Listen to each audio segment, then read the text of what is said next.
Hi everyone, welcome to my channel. আমি দোয়েল। তো আজকে আমি বিকেলের নাস্তার জন্য দারুণ একটা রেসিপি নিয়ে চলে এসেছি, আর সেটা হলো পান্তারাজ। তো চলুন আমার কিচেনে রেসিপিটা শুরু করি।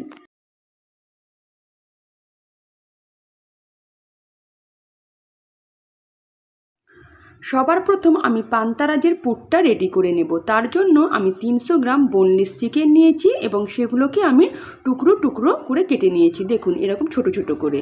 আপনারা চাইলে কিমাও করে নিতে পারেন। তার সঙ্গে নিয়েছি 5-6টা লাল কাঁচা লঙ্কা, আর নিয়েছি একটা বড় সাইজের পেঁয়াজ, সেটাকে আমি খুব ছোট ছোট করে কেটে নিয়েছি।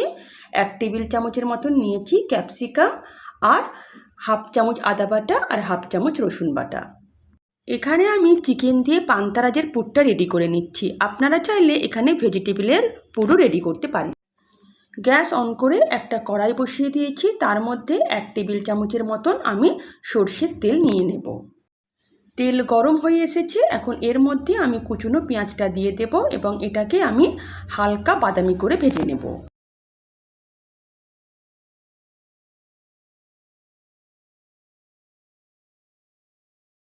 পেঁয়াজটা হালকা বাদামি হয়ে এলে এর মধ্যে দিয়ে দেব আদা আর রসুন বাটাটা, এবং আদা রসুনটাকে আমি কিছুক্ষণ ভেজে নেব যাতে আদা রসুনের কাঁচা গন্ধটা চলে যায়।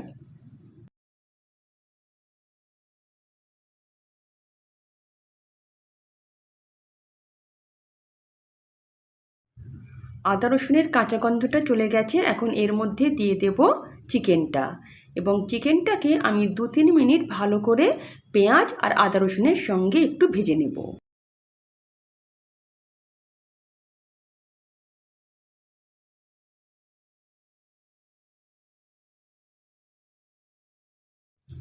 চিকেনটাকে কিছুক্ষণ ভেজে নিয়েছি। এখন এর মধ্যে স্বাদ মতন লবণ দিয়ে দেব, আর কিছু গুঁড়ো মশলা দিয়ে দেব। সামান্য হাফ চামচের মতন হলুদ গুঁড়ো দিলাম, হাফ চামচ জিরে গুঁড়ো, আর হাফ চামচ ধনে গুঁড়ো, হাফ চামচেরও কম একটু লঙ্কা গুঁড়ো দিয়ে দিলাম। গুঁড়ো মশলাগুলো দিয়ে ভালো করে আমি চিকেনটাকে এবার কষাতে থাকবো।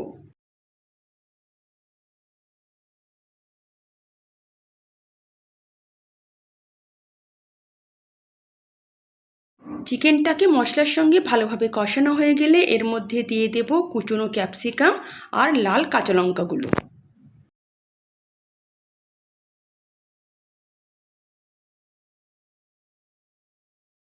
লঙ্কা আর ক্যাপসিকামটা দিয়ে এটাকে জাস্ট আমি হাই ফ্লেমে একবার নাড়াচাড়া করে নেব। এগুলোকে কিন্তু খুব সেদ্ধ করার দরকার নেই। সবশেষে এর মধ্যে দিয়ে দেব 1 চামচের মতন চিকেন মশলা, আর দেব হাফ চামচের মতন গরম মশলা। এবার ভালো করে 1 মিনিটের মতন এটা নাড়াচাড়া করে নেব। তারপর আমি গ্যাসের ফ্লেম বন্ধ করে দেব। চিকেনের পুর আমার রেডি হয়ে গেছে।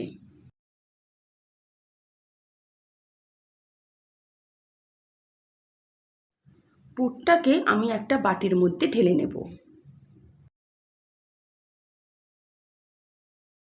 এবার আমি পান্তারাজের ব্যাটারটা রেডি করে নেব। তার জন্য একটা পাত্রের মধ্যে আমি 1 বাটির মতন ময়দা নিয়ে নেব। এর মধ্যে দিয়ে দেব সামান্য একটু লবণ।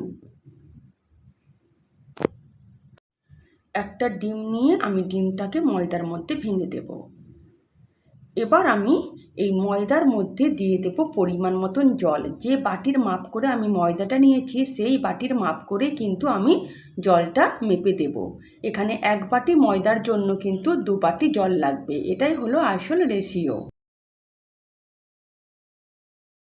1 বাটি জল দিয়ে প্রথমে আমি হ্যান্ড হুইস্কের সাহায্যে ব্যাটারটাকে একটু ফেটিয়ে নেব যাতে কোনো লাম্পস না থাকে। তারপর আমি আরও 1 বাটি জল এর মধ্যে দিয়ে দেব।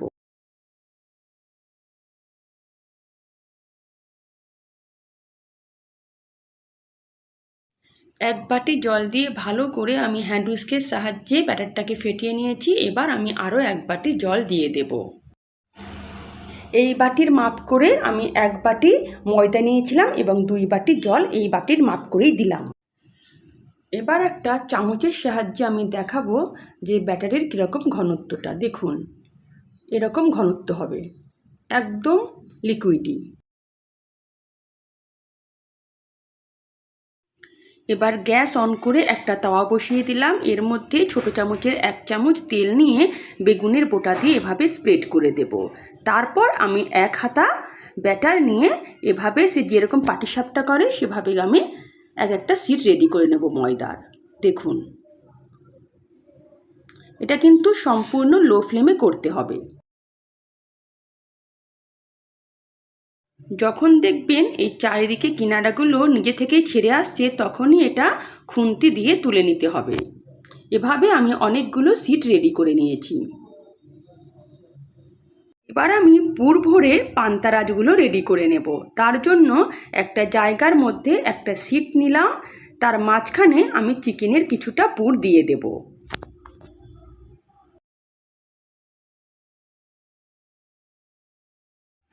এবার আমি আস্তে আস্তে এর চারধারটা চৌকো করে মুড়ে দেব।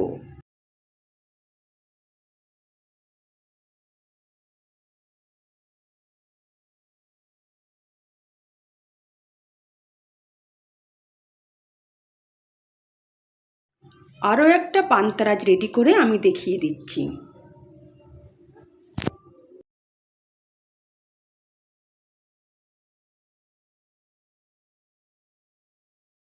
পান্তারাজগুলো চারদিকে এভাবে আটকানোর পর আপনাদের মনে হতে পারে হয়তো একদিকটা খুলে যাবে, কিন্তু যখন আপনারা এটা সেঁকবেন তেলে তখন কিন্তু আর ছাড়বে না, আটকে যাবে। দেখুন, সব পান্তারাজগুলো আমার রেডি হয়ে গেছে। এবার আমি এগুলোকে ভালো করে বাদামি করে ভেজে নেব। দেখুন, একটা পান্তারাজ আমি দেখাই। দেখুন, আমি গড়ার পর এটার এদিকটা কিন্তু দেখুন একদমই কিন্তু আটকে গেছে, ছেড়ে যাচ্ছে না। এগুলো আমি যেহেতু কাঁচা কাঁচা করে প্রথমে তৈরি করেছি। আবারও গ্যাস অন করে দিয়েছি। এবার আমি সামান্য তেল নিয়ে এই তেলের মধ্যে আমি 2টো করে গড়া পান্তারাজ দিয়ে ভালো করে গোল্ডেন ব্রাউন করে ভেজে নেব।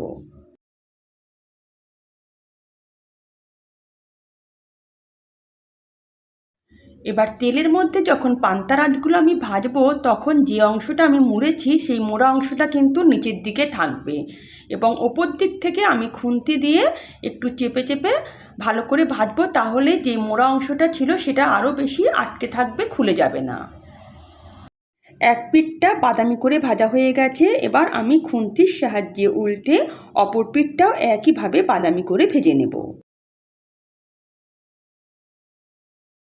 অপর পিঠটাও ভালো করে বাদামি করে ভাজা হয়ে গেছে। এবার এগুলোকে আমি তেল থেকে তুলে নেব।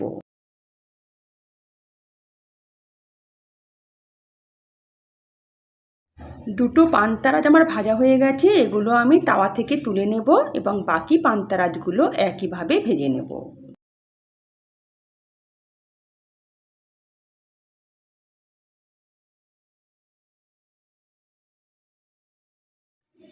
রেডি হয়ে গেছে আমার দারুণ মজাদার পান্তারাজ। এবার গরম গরম পরিবেশন করুন বিকেলের নাস্তায়।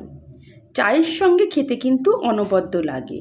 এর সঙ্গে কোনো সস বা অন্য কিছুর প্রয়োজন হয় না। একটা পান্তারাজ আমি এবার আপনাদের কেটে দেখাই। এটা কিন্তু খেতে অসম্ভব মজাদার হয়। যদি আমার রেসিপি আপনাদের ভালো লেগে থাকে তো প্লিজ আমার চ্যানেলকে সাবস্ক্রাইব করবেন আর পাশে থাকা বেল আইকনও প্রেস করবেন, যাতে নিত্য নতুন রান্নার নোটিফিকেশান সবার আগে আপনাদের কাছে পৌঁছে যায়।